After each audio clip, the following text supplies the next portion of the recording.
مغربی بنگال میں بلدیاتی انتخابات کے دوران جھڑپوں میں کم از کم 11 افراد ہلاک اور درجنوں زخمی ہو گئے۔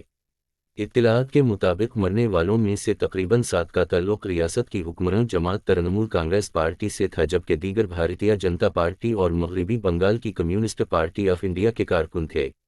پرتشدد واقعات کے ویڈیوز سوشل میڈیا پر وائرل ہو گئے، جس میں حریف پارٹی کے کارکنوں کو لاٹھیوں کے ساتھ سڑکوں پر گھومتے ہوئے اور پولنگ اسٹیشنوں کے باہر بیلٹ باکس چھین کر آگ لگاتے دیکھا گیا۔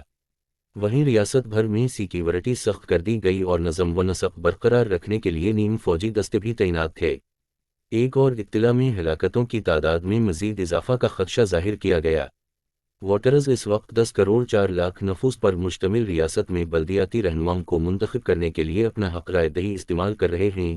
2 لاکھ سے زائد امیدوار سخت مقابلے کے لیے انتخابی میدان میں اترے ہیں۔ خیال رہے کہ پورے بنگال میں سینیٹرل فورسز کی 485 کمپنیاں تعینات ہیں۔